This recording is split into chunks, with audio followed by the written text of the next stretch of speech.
యేసు నామంలో మీకు శుభములు సమృద్ధిగా కలుగునుగాక. ఈ పరిశుద్ధ వారంలో యేసు ప్రభుతో నడిచే కృపను దేవుడు మీకు అనుగ్రహించుదురుగాక. మోషే సినాయి పర్వతం మీద 40 దినములు 40 రాత్రులు ఎలా గడిపాడో మీరు కూడా ఆ దేవుని సన్నిధిలో 40 దినములు 40 రాత్రులు గడిపే కృపను ప్రభు మీకు అనుగ్రహించునుగాక. ఈ లెంట్ సీజన్ మనం ధ్యానించుకుంటున్నాం కదా. లెంట్ అనేది నేను ఇంతకుముందు చెప్పాను, it's a Greek word, means spring season. అంటే తపస్సు కాలం అంటే వసంతకాలం. వసంతకాలంలో చెట్లు ఎలా ఎండుటాకులని రాల్చేసి కొత్త చిగుళ్ళు తొడుక్కొని పుష్పించి ఫలిస్తాయో మనం కూడా ఈ ఎండుటాకులు అనే శరీర కార్యాల్ని నశింపజేసి పరిశుద్ధాత్మ శక్తితో దేవుని వాక్యంతో కొత్త చిగుళ్ళు పుట్టి మంచి సువాసన కలిగిన పువ్వులని, షారోను రోజా లాంటి పువ్వులని మనం పుష్పించి మనం కూడా ఫలించాలన్నమాట. ఆ సమయం మోషే గడిపాడు దేవుని సన్నిధిలో, మనం కూడా గడపాలి. అందుకే ఉపవాసం అంటే దేవునితో వసించుట. నేను చెప్తూ ఉంటాను, గత వారం మరి నందిగామ, అక్కడ వైజాగ్, తర్వాత శ్రీకాకుళం అక్కడ వెళ్ళినప్పుడు చాలామంది దీక్ష అని చాలా దూరం నుంచి నడుచుకుంటూ వస్తున్నారు. కాళ్ళకి చెప్పులు లేవు, పాపం ఇవంతా పెంచుకున్నారు. మళ్ళీ ఏం చేస్తారంటే ఇంకంతే, స్నానం చేసుకుంటాం, ప్రార్థన చేస్తాం. బైబిల్ చదువుతారంటే చదువు రాదన్నారు కొంతమంది. నేను అన్నాను, అంత దూరం నడిచి ఎండలో రోడ్డు మీద ఎంత ఎండ, కాళ్ళు కాలిపోవా? దేవుని యొక్క ఆలయం ఈ శరీరం. అలా కాదయ్యా, మోషే అట్లా చేయలేదు కదా. నిర్గమకాండ 24:18లో దేవుడు మోషేని కొండ మీదకి రా అని చెప్పాడు, నా సన్నిధిలోనికి రా అన్నాడు. అప్పుడు మోషే దేవుని సన్నిధిలోనికి వెళ్ళాడు. దేవుని యొక్క మేఘం అంటే దేవుడే, పరిశుద్ధాత్మ దేవుడు మేఘ రూపంలో మోషేని కమ్ముకొని మోషేతో మేఘం నుండి ఆయన మాట్లాడాడు, 10 ఆజ్ఞల్ని ఇచ్చాడు. అలాగే ఆయన అనేక నియమాలు చట్టాలని బోధిస్తే మోషే వాటిని రాశాడు. ఆ విధంగా మనకి 10 ఆజ్ఞలు, ధర్మశాస్త్రము దేవుడు మనకు అందించారు. మోషే దేవుడు చెప్పినవన్నీ విని రాసి క్రిందికి వచ్చి ప్రజలకి చెప్తాడనమాట.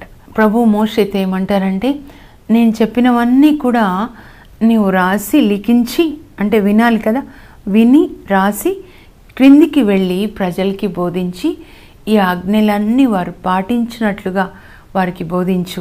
వారు నా ఆజ్ఞలు పాటిస్తే నేను వాళ్ళకి తండ్రిగా ఉంటాను, వాళ్ళు నాకు పిల్లలుగా ఉంటారు. ఐగుప్తులకి ఇచ్చే అనారోగ్యం నేను వాళ్ళకి ఇవ్వను, మిమ్మల్ని స్వస్థపరిచే దేవుడు యెహోవా రాఫా నేను అని చెప్తారనమాట. మరి మనం కూడా అలాగే చేయాలి కదా, దేవుడు చెప్పేది విని.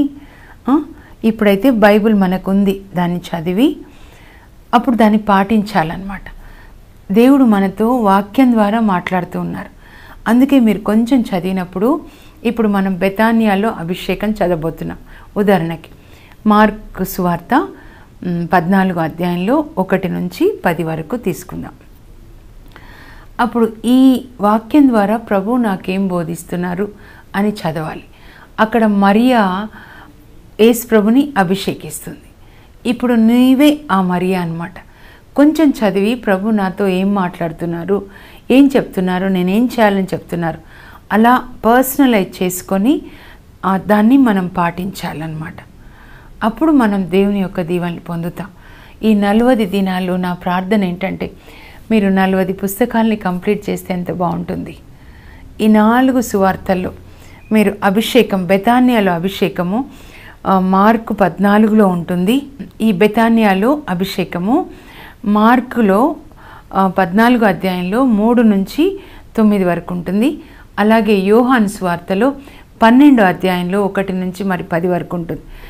అట్లా నేను ఎట్లా బైబిల్ చదువుతానంటే, ఈ మార్కులో ఉంది చదువుతాను, మళ్ళీ అలాగే యోహాన్లో ఉంది చదువుతాను, అలాగే మత్తయి. 4 సువార్తల్లో అభిషేకము ఎలా మరియ చేసింది, యేసు ప్రభుని ఎలా అభిషేకించింది, ఈ 4 ద్వారా దేవుడు మనకి సంపూర్ణమైన సమాచారం ఇస్తారు. మత్తయి ద్వారా కొంచెం ఇస్తారు, మార్కు ద్వారా కొంచెం, లూకు ద్వారా, యోహాన్ ద్వారా. అందుకే 4 చదివి దాన్ని ఒక సంపూర్ణమైన మెసేజ్ లాగా తయారు చేసుకోవాలన్నమాట. ఇప్పుడు సరే మనం మార్కు 14కి వచ్చేసామన్నమాట. అక్కడ యాక్చువల్గా వెడ్నెస్డే ఏం జరుగుతుందంటే, మీరు ఏమని రాయబడి ఉందంటే మార్కు 14:1 చూస్తే, పాస్కా పులియని రొట్టెల పండుగకు, చూడండి 2 పండుగలు అనమాట. యాక్చువల్గా పాస్కా పండుగ వేరు, పులియని రొట్టెల పండుగ వేరు బిగినింగ్లో అవుతాయి. కానీ తర్వాత రాను రాను యేసు ప్రభు టైంకి వచ్చేసరికి రెండింటిని వాళ్ళు కలిపేశారనమాట. రేపు నేను చెప్తాను ఈ పాస్కా ఏంటి, మరి పులియని రొట్టెల పండుగ ఏంటి. పాస్కా పులియని రొట్టెల పండుగకు 2 దినముల ముందు అనమాట. ముందు యేసు ప్రభు బెతానియా గ్రామానికి వెళ్తారనమాట. అయితే అక్కడ యేసు ప్రభు బెతానియాకి వెళ్తారు. అక్కడ బెతానియాలో మరియా యేసు ప్రభుని అభిషేకిస్తూ ఉంటుంది. ఇక్కడ వీళ్ళు ఏం చేస్తున్నారు, యెరూషలేంలో వీళ్ళంటే ఎవరు, ప్రధాన అర్చకులు, ధర్మశాస్త్ర బోధకులు. యేసు ప్రభు మీద కక్ష 3.5 సంవత్సరాల నుంచి అసూయ పెట్టుకున్నారు. ఎందుకంటే ప్రజలందరూ ఆయన దగ్గరికి వెళ్తూ ఉన్నారు, దేవుని కుమారుడని చెప్పుకుంటూ ఉన్నాడు అని చెప్పేసి ఎలా ఆయనని చంపాలి అని కుట్రలు చేస్తూ ఉంటారు. అప్పుడు యూదా ఇస్కరియోతు కూడా వీళ్ళతో కలిసి నేను ఆయనను మీకు పట్టిస్తే మీరు నాకు ఎంత ఇస్తారు అని అడుగుతాడనమాట. అప్పుడు వాళ్ళు అంటారు 30 వెండి కాసులు ఇస్తామని చెప్తారు. కాదులే, ఆయన వయసు 33.5 కాబట్టి అన్నీ ఇవ్వండి అని. అప్పుడు వాళ్ళు ఏమంటారంటే 33.5 సంవత్సరాల్లో 30 సంవత్సరాలు ఆయన మమ్మల్ని బాధ పెట్టల, ఈ 3.5 సంవత్సరాలే బాధ పెట్టాడు కాబట్టి 30 ఇస్తామని చెప్పి వాళ్ళు చెప్తారనమాట. అప్పుడు 30 వెండి నాణాలకి యేసుప్రభుని పట్టిస్తానని యేసుప్రభు శిష్యుడైన యూదా ఇస్కరియోతు వాళ్ళతోటి మరి అగ్రిమెంట్, ఒప్పందం చేసుకుంటాడు. కుట్ర జరుగుతూ ఉంటుంది అన్నమాట. కానీ యేసుప్రభు మాత్రం బెతానియా గ్రామానికి వెళ్తాడు. ఇప్పుడు మీరు యోహాన్ 12లో చూసినట్లయితే 1వ వచనం నుంచి 9 వరకు యేసుప్రభు మార్తా, మరియా, లాజరు వాళ్ళ గ్రామమైన బెతానియా గ్రామానికి వస్తాడు. చూడండి, చివరి వారంలో ఆదివారం సాయంకాలం అక్కడే వెళ్ళాడు, విశ్రాంతి తీసుకున్నాడు. మళ్ళీ బుధవారం రోజు అక్కడికే వెళ్ళాడు. మార్తా, మరియా, లాజరు వాళ్ళని ఆయన ఎక్కువగా ప్రేమిస్తున్నాడు. యోహాన్ 11:5లో రాయబడి ఉంది, యేసు ప్రభు మరియా, మార్తా, లాజర్ని ప్రేమించాడు. అందుకే వాళ్ళు ఏడుస్తూ ఉంటారు. లాజర్ చనిపోయినప్పుడు అక్కడ యోహాన్ 11లో మరియా, మార్తా ఏడుస్తూ ఉంటే వాళ్ళని చూసి ఈయన కూడా ఏడుస్తాడు. అప్పుడు యూదులు అంటారు, ఎంత ప్రేమిస్తున్నాడో చూడండి లాజరుని, అందుకే ఏడుస్తున్నాడని. అంటే మనం ఎప్పుడైతే ఏడుస్తామో బాధపడి మనతో పాటు ఆయన కూడా ఏడుస్తాడు. అప్పుడు కొంతమంది అంటారు, గుడ్డి వాళ్ళకి కన్నులు ఇచ్చిన ఆయన లాజర్ని లేపలేడా అని చెప్పి. అయితే యేసు ప్రభు లాజర్ని లేపుతాడు, అక్కడ అద్భుతం చేస్తారనమాట. ఎంత ప్రేమిస్తున్నాడో నేను అనుకుంటాను. 3.5 సంవత్సరాలలో ఆయన అనేక చోట్లకి వెళ్ళారు. యెరూషలేంలోనికి కూడా వెళ్ళారు చాలాసార్లు, మరి బెతానియాకి వెళ్ళారు, కఫర్నాంకి వెళ్ళారు, బెత్సైదాకి వెళ్ళారు, ఎరికోకి వెళ్ళారు, జక్కయ్య వాళ్ళ ఇంటికి వెళ్ళారు. కానీ చివరి వారంలో ఇంకా ఈ లోకాన్ని విడిచిపెట్టి వెళ్ళే సమయం వచ్చినప్పుడు చివరగా ఆయన వెళ్ళిన ఇల్లు ఎవరిదంటే మార్తా, మరియా, లాజరు. అంత త్యాగం చేసి ఉంటారనమాట యేసు ప్రభు కొరకు వాళ్ళు. అప్పుడు ఆ బెతానియా గ్రామంలో కుష్ఠరోగి సిమోను ఆయనకు విందు చేస్తూ ఉన్నాడు. మార్తమ్మ అక్కడ పరిచర్య చేస్తుందంటే అక్కడ సిమోను ఇంటిలో, కుష్ఠరోగి సిమోను ఇంట్లో విందు జరుగుతుంటే అందరూ పంక్తులలో వరుసగా కూర్చున్నారనమాట. మనకి ఊర్లలో చూడండి విందు జరుగుతుంటే కూర్చుంటారు కదా. అప్పుడు మార్తమ్మ అందరికీ వడ్డిస్తూ ఉందన్నమాట. ఆమె పరిచర్య ఎప్పుడు వంట చేసి వడ్డించడం అన్నమాట. అదేం తక్కువైందేం కాదు. అయితే మరియమ్మ ఏం చేస్తుందో చూద్దాం. మరి లాజర్ ఏం చేస్తున్నాడంటే, చనిపోయిన లాజర్ లేచాడు కదా, లాజర్ కూడా యేసు ప్రభుతో పాటు ఆ పంక్తిలో వరుసలో కూర్చొని ఆయన కూడా భోంచేస్తున్నాడు. చాలామంది అక్కడ ఎందుకు వచ్చారంటే, చనిపోయిన లాజర్ లేచాడు చూడండి, అందరితో పాటు ఉన్నారు, యేసు ప్రభు అద్భుతం చేశారు, లాజర్ని చూడడానికి వచ్చారనమాట. అప్పుడు మరియమ్మ విలువైన స్వచ్ఛమైన జటామాంసి పరిమళ ద్రవ్యమును 1.5 తీసుకొని వచ్చి యేసు ప్రభు శిరస్సు మీద పోసి తల మీద పోసి ఆయనను అభిషేకిస్తుంది. ఇలా చాలా విలువైన పరిమళ తైలం ఆయన తల మీద పోసి అభిషేకిస్తూ ఉంటే ఆ గది అంతా కూడా పరిమళ తైలంతో సుగంధమైన వాసనతో సువాసనతో గుబాళిస్తుంది అన్నమాట. అంత చాలా సువాసనతో నింపబడుతుంది. అప్పుడు ప్రభు కూడా ఆనందిస్తారు. అందరూ వాసన పీల్చుకుంటూ సంతోషిస్తారు. ఆ అభిషేకాన్ని ఆ యేసుప్రభుకి చేస్తున్న అభిషేకాన్ని చూసి అందరూ తన్మయత్వంతో చూస్తూ ఆనందంగా ఉంటారు. ఆ వాసనని పీల్చుకొని వాళ్ళు సంతోషిస్తూ ఉంటారన్నమాట. అందరూ సంతోషిస్తున్నప్పుడు సైతాన్ చూడండి ఎలా చేస్తాడో యూదా ఇస్కారియేతు ద్వారా మాట్లాడతారు. ఇంత వృధా వ్యయం ఎందుకు? ఈ పరిమళ ద్రవ్యాన్ని 300 దీనారాలకి అమ్మి పేదలకి సహాయపడవచ్చును కదా, ఎందుకు అట్లా వేస్ట్ చేస్తున్నావు? ఆ సీసాన్ని పగలగొట్టి ఆ పరిమళ ద్రవ్యాన్ని యేసు ప్రభువుని అభిషేకించావు, ఇలా వేస్ట్ చేయొచ్చా? పేదవాళ్ళకి సాయం చేయొచ్చు కదా అనగానే అంతసేపు ఆమె ముఖం ఎంతో సంతోషం. ఎందుకంటే యేసు ప్రభు ఆమె వైపు సంతోషంగా చూస్తున్నాడు. నోరు తెరిచి మాట్లాడకపోయినా ఆయన ఆ మరియమ్మ వైపు ఎంతో సంతోషంగా ఆరాధన భావంతో చూస్తుంటే ఆమె కూడా సంతోషంగా ఉంది. కానీ ఎందుకు వేస్ట్ చేస్తున్నావు అని యూదా ఇస్కారియేతు చెప్పగానే ఆమె ముఖం చిన్నగా అయిపోతుంది. అప్పుడు యేసు ప్రభు ఆమెను చూస్తారు, ముఖం చిన్నగా అయిపోతుంది యూదా ఇస్కారియేతు తిట్టాడని. అప్పుడు యేసు ప్రభు అంటారు యూదా వైపు తిరిగి, మీరు ఎందుకు ఈమె మనస్సు నొప్పించెదరు? ఈమె నా పట్ల మంచి పనే చేసింది కదా. పేదలు ఎప్పుడు మీతో ఉంటారు, ఎప్పుడు మీరు వాళ్ళకి సహాయపడవచ్చు, కానీ నేను ఎప్పుడు మీతో ఉండను. ఈమె నా భూస్థాపనార్థము ముందుగానే నా దేహమును పరిమళ తైలంతో అభిషేకించినది. ఇంకా చూడండి, ఈ సువార్త రక్షణని కూర్చున్న ఈ రాజ్య సువార్త ప్రపంచంలో ఎక్కడెక్కడ ప్రకటించబడుతుందో అక్కడ ఈమె నా కొరకు చేసినది, ఈమె తన శక్తి కొలది చేసినది, ఈ రక్షణ సువార్త ఎక్కడ ప్రకటించబడుతుందో అక్కడ ఈమె నా కొరకు చేసింది, ఈమె నా కొరకు చేసిన ఈ త్యాగం కూడా ప్రకటించబడుతుంది అని చెప్తారనమాట. ఈమె తన శక్తి కొలది చేసినది. ఒకరోజు ప్రభు నాతో ఈ వాక్యం ద్వారా మాట్లాడారు. మార్కు 14:8 అనమాట. తన శక్తి కొలది చేసింది. అప్పుడు ధ్యానిస్తున్నప్పుడు ప్రభు చెప్పారు, శక్తి కొలది అంటే ఇంకంతకు మించి చేయలేదన్నమాట. అంటే ఈ పరిమళ ద్రవ్యాన్ని కొనాలంటే 300 దినారాలంటే 3 లక్షలు అనమాట. యేసు ప్రభుని నేను అభిషేకించాలని ఆమె చీరలు కొనుక్కోకుండా, మరి ఆమె పండ్లు కొనుక్కొని తినొచ్చు, అన్నీ కూడా త్యాగం చేసి ప్రక్కన పెట్టి ఈ 3.5 సంవత్సరాలు త్యాగం చేసి ఈ రోజు కోసం వేచి ఉండి పరిశుద్ధాత్మ ఆమెను ఎలా ప్రేరేపించారో ఆమెకు తెలిసిందేమో, ఇదే చివరిసారి యేసుప్రభు మరణించే సమయం వచ్చింది, ఈ లోకాన్ని విడిచి వెళ్ళవలసిన సమయం వచ్చిందని పరిశుద్ధాత్మ ప్రేరేపించారేమో. కనుక ఈరోజు ఆమె ఆ విలువైనటువంటి పరిమళ ద్రవ్యాన్ని తీసుకొని వచ్చి ఆయన శిరస్సు మీద పోసి అభిషేకించింది అని చెప్తున్నారన్నమాట. ఈమె తన శక్తి కొలది చేసింది అని యేసుప్రభు చెప్తున్నారు. మిమ్మల్ని గురించి కూడా నేను ఒక మాట అడుగుతున్నాను.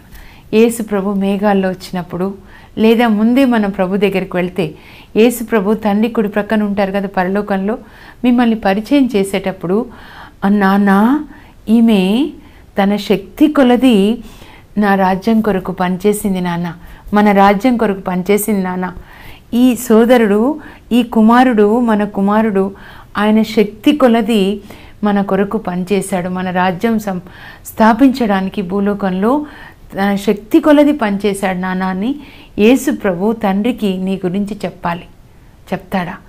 అది దానికోసం.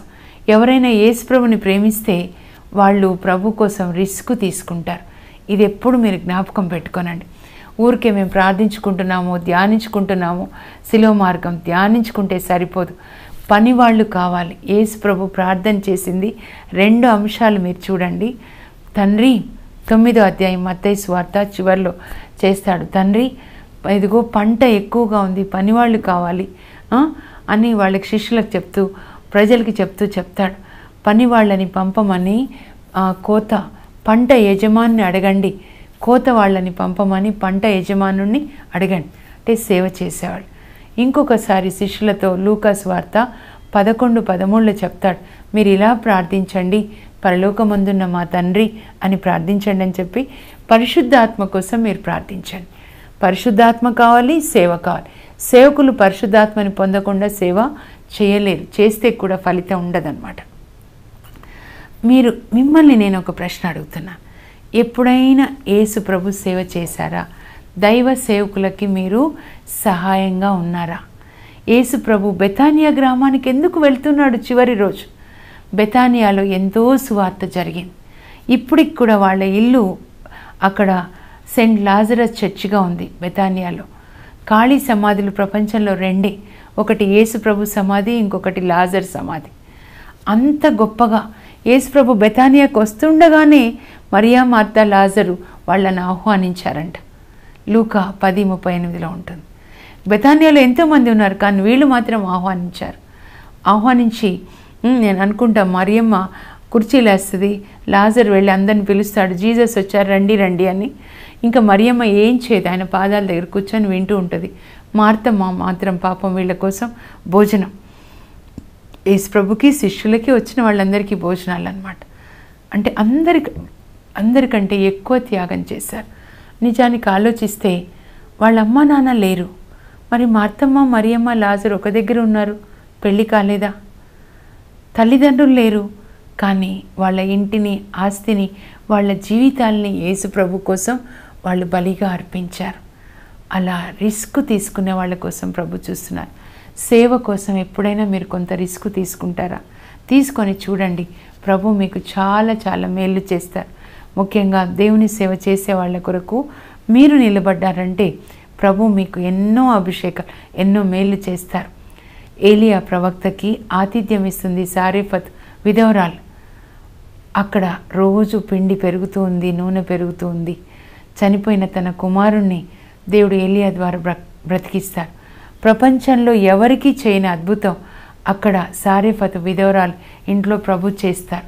అందుకే యేసు ప్రభు అన్నారు, దైవ సేవకులకు గ్లాసులు మంచినీళ్ళు ఇస్తే పరలోకంలో బహుమతి ఉంటుంది. మత్తయి సువార్త 10:41-42లో దైవ సేవకులని మీరు తోడుగా ఉండి సహాయపడండి. అప్పుడు వాళ్ళ వల్ల ఎన్ని ఆత్మలు రక్షించబడితే అందులో బహుమానం మీకు కూడా ఉంటుందన్నమాట. సారెఫత్ విధవరాల గురించి నేను ఇప్పుడే చెప్పాను కదా. అలాగే ఇంకొక ఆమె 2వ రాజుల గ్రంథంలో 4వ అధ్యాయంలో మనం చూస్తున్నాం. అక్కడ మరి షూనేం వనిత అన్నమాట. ఆమె కూడా అక్కడ 8వ వచనం నుంచి 16 వరకు ఎలీషా ప్రవక్త షూనేంకి వెళ్ళినప్పుడు సువార్త బోధించడానికి లేదా పట్టణాన్ని దాటి వెళ్తుంటే ఆమె ఎలీషా ప్రవక్తని బ్రతిమలాడుతుంది, అయ్యా మా ఇంటికి వచ్చి భోంచేసి కొంచెం విశ్రాంతి తీసుకొని వెళ్ళండి అని. అప్పుడు ఎలీషా ప్రవక్త ఆమె కోరికని మన్నించి ఆమె ఇంటికి వస్తాడు. చక్కని భోజనం పెడుతుంది. తర్వాత కొంచెం విశ్రాంతి తీసుకొని సాయంకాలం ఆయన వెళ్ళిపోతాడనమాట. అప్పుడు ఆమె ఎలీషా షూనేం వనిత, ఆమె పేరు చెప్పబడలేదు, కానీ ఆమె భర్త వృద్ధుడు అని రాయబడి ఉంది. ఆమెకి సంతానం లేదు, కానీ ఆమె చాలా సంపన్నురాలు. షూనేంలో ఈ 3 మాటలు, ఆమె చాలా సంపన్నురాలు, సంతానం లేదు, భర్త వృద్ధుడు, అంటే పిల్లల్ని కనే వయసు భర్తకి దాటిపోయింది అని చెప్తున్నారనమాట అక్కడ. అయితే ఆ ఊర్లో అందరికీ తెలుసు వాళ్ళకి పిల్లలు లేరు, వృద్ధుడైపోయినాడు భర్త అని. అయితే ఎలీషా ప్రవక్తకి వాళ్ళు ఆతిథ్యం ఇస్తారు, వాళ్ళ ఇంట్లో అడుగు పెట్టాడు. అప్పుడు ఆమె భర్తని అడిగి షూనేం వనిత వాళ్ళ ఇంటి పైన ఎలీషా కొరకు ఒక మంచి గదిని తయారు చేపిస్తుంది. అందులో మంచము, ఇలాగే బల్ల, కుర్చీ, ఆయన చదువుకోవడానికి బైబిల్ గ్రంథాన్ని, అంటే బైబిల్ గ్రంథం కాదనుకోండి, ధర్మశాస్త్రాన్ని ఆయన టైంలో ప్రార్థించుకోవడానికి అన్నీ అరేంజ్ చేసినప్పుడు దీపము, బల్ల, కుర్చీ, మంచం. ఆయన మొదటిసారి ఆ గదిలోనికి వెళ్ళి చూస్తాడు, అంతా చక్కగా అరేంజ్ చేస్తుంది అని. అప్పుడు తన సేవకుడితో అంటాడు, గయాజీ మన గేస్తురాలు మనకి ఇంత ఉపకారం చేసింది కదా, ఆమెకు కూడా మనం ఏదైనా ఉపకారం చేస్తే బాగుంటుందయ్యా. మనం వెళ్ళి రాజుల దగ్గర ఏమైనా రికమెండేషన్ చేయాలా, ఆమె గురించి అడుగుతావా? అప్పుడు ఆమె పైకి వస్తుంది. అప్పుడు ఎలీషా అంటాడేమా, రాజు దగ్గర అయ్యే పనులు ఏమన్నా ఉన్నాయా, నీకు కావాల్సిన పనులు నేను వెళ్ళి మాట్లాడతాను. ఎందుకంటే ఎలీషా దగ్గరికి రాజులు వస్తారు, యుద్ధానికి వెళ్ళే ముందు ఎలీషాని కన్సల్ట్ చేస్తారు, యుద్ధానికి వెళ్ళొచ్చా, దేవుడు మాకు జయమిస్తారా అని అలా అడుగుతారనమాట.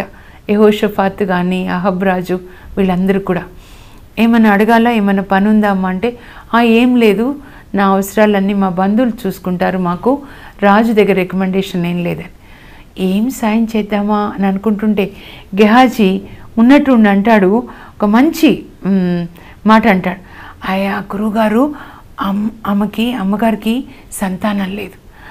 వెంటనే ఎలీషా నోట్లో నుంచి పరిశుద్ధాత్మ మాట్లాడతాడు, అమ్మ వచ్చే ఏడాది ఈనాటికి నీ కౌగిట్లో కుమారుడు ఉంటాడు. 2 రాజులు 4:16. అప్పుడు షూనేం వనిత అంటది, అయ్యా మీరు దైవ సేవకులు, మీరు అబద్ధం ఆడకూడదు అని. కానీ వాక్యం ఏం చెప్తుందంటే, సరిగ్గా ఎలీషా చెప్పిన సమయానికే షూనేం వనితకి కొడుకు పుడతాడు. అప్పుడు ఆ ఊర్లో అందరికీ ఎంత సంతోషం, వీళ్ళకి సంతోషం, ఊర్లో అందరికీ ఎంత గొప్ప సాక్ష్యం. ఈ దైవ ప్రవక్త, దైవ సేవకుడు, ప్రవక్త అడుగు పెట్టాడు వాళ్ళ ఇంట్లో, అద్భుతం జరిగింది. అలా అన్నమాట. తర్వాత బాబు చనిపోతాడు. చనిపోయినప్పుడు ఎలీషా ప్రవక్త ప్రార్థన చేస్తే బాబు బ్రతుకుతాడు, 2 అంతల మేలు కలుగుతుంది.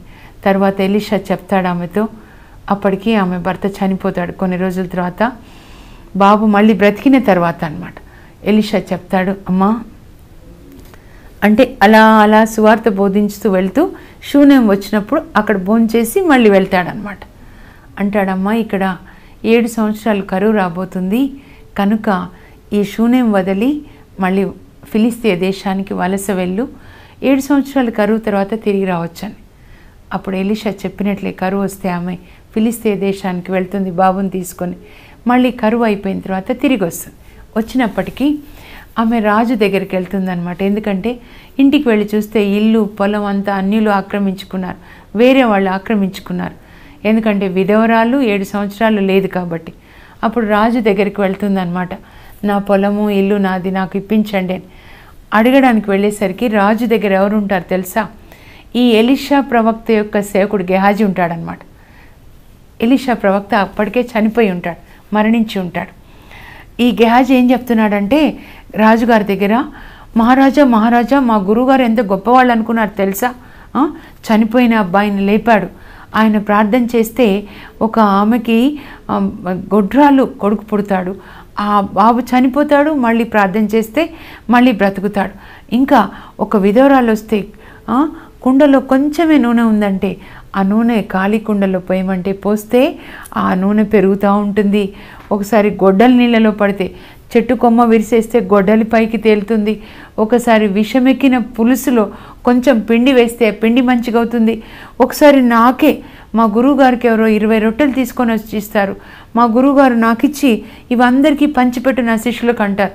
ఆయనకు 100 మంది శిష్యులు, ఎట్లా సరిపోతాయి గురువుగారు 20 రొట్టెలు 100 మంది కంటే, నువ్వు పంచిపెట్టు ప్రభు చెప్తున్నారు, అవి అందరూ తిన్న తర్వాత ఇంకా మిగులుతాయని. నేను ఏం మాట్లాడకుండా పంచిపెట్టడం మొదలుపెట్టాను. అవి ఎన్ని పెరిగాయంటే 100 మంది తిన్న తర్వాత మిగిలాయని చెప్తూ ఉంటే, చనిపోయిన బాబును కూడా లేపాడు అని చెప్తూ ఉంటే షూనేం అంతా బాబుతో వస్తుంది రాజు దగ్గరికి. అప్పుడు గెహాజీ, ఆ గురువుగారు నేను చెప్పాను కదా చనిపోయిన అబ్బాయిని లేపాడు మా గురువుగారు అని, ఆ మహారాజా నేను చెప్పాను కదా మా గురువుగారు చనిపోయిన అబ్బాయిని లేపాడని, ఈ బాబాయ్ కావాలంటే ఆమెను అడగండి. అప్పుడు రాజు అడుగుతాడు, ఏమ్మా ఎలీషా ప్రవక్త చనిపోయిన నీ కుమారుణ్ణి లేపాడా ఈ బాబేనంటే, అవును మహారాజా, నాకు పిల్లలు లేరు, ఆయన ప్రార్థిస్తే పుట్టాడు, ఆ తర్వాత ఆయన చనిపోయిన బాబుని నా కొడుకుని లేపాడు ఈయననే అని చెప్తే, అప్పుడు సేవకులను పిలిచి ఎవరక్కడ, ఈమె ఇల్లు ఈమె పొలము ఎవరి దగ్గర ఉన్నా తిరిగి ఆమెకి ఇప్పించండి, అంతేకాదు 7 సంవత్సరాల్లో పండిన పంట కూడా తిరిగి ఆమెకి ఇప్పించండి. పంట ఆమె చేయలే, ఎవరో కౌలు చేశారు, ఎవరో చేసుకున్నారు, కానీ పంట ఇప్పించేయండి. పొలము వచ్చేస్తుంది, పంట వచ్చేస్తుంది. చూడండి ఎన్ని దీవెనలు వచ్చాయి. కొడుకు పుట్టాడు, చనిపోతే మళ్ళీ పుట్టాడు. ఇవన్నీ దీవెనలు దైవ సేవకులను ఆదరిస్తే వస్తాయి. ఇక్కడ ఎందుకు చెప్తున్నా అంటే, ఈ బెతానియా మరియా అభిషేకించినట్లుగా మీరు కూడా యేసు ప్రభుని అభిషేకించాలి. స్తుతి ఆరాధనతో, వాక్యంతో, ప్రార్థనతో. అది ఒకవైపు. ఇంకొకటి, మీరు పేదలకి యేసు ప్రభు అన్నారు, అత్యల్పులకి ఏది చేసినా నాకు చేసినట్లే. అంటే ఒక భిక్షగాని రూపంలో, వికృత రూపంలో ఉన్న యేసు ప్రభుని అన్నం పెట్టడం ద్వారా, ఆదరించడం ద్వారా మదర్ తెరీసా తల్లిలాగా మీరు ఆదరించాలి. అలాగే దైవ సేవకుల్ని ఆదరించడం ద్వారా ప్రభుని మీరు అభిషేకించాలి. ప్రార్థన చేసుకుందాం. పరలోకపు మా తండ్రి, మీ పరిశుద్ధ నామమునకు స్తోత్రం కలుగును గాక. మరి బుధవారం దినాన యేసు ప్రభు బెతానియా గ్రామానికి వెళ్ళినప్పుడు మరియా విలువైన స్వచ్ఛమైన జటామాంసి పరిమళ ద్రవ్యంతో యేసు ప్రభు శిరస్సుని అభిషేకిస్తుంది. అప్పుడు ఆ గది అంతా కూడా సువాసనలతో గుబాళిస్తుంది. ప్రభా, మేము కూడా మా మంచి పనుల ద్వారా, సత్క్రియల ద్వారా యేసు ప్రభుని అభిషేకించాలి. ఎందుకంటే యేసు ప్రభు చెప్పారు మత్తయి 5:16లో, మీ సత్కార్యముల ద్వారా పరలోకమందున మీ తండ్రి మహిమపరచుటకు మీ మంచి పనులు అన్యుల ఎదుట ప్రకాశింపనిండు, మీ వెలుగు అన్యుల ఎదుట ప్రకాశింపనిండు అని మదర్ తెరీసా తల్లిలాగా అభిషేకించాలి మేము. అలాగే మరి స్తుతి, ఆరాధన, ప్రార్థన, వాక్యం ద్వారా యేసుప్రభుని అభిషేకించే కృప మాకు దయచేయండి.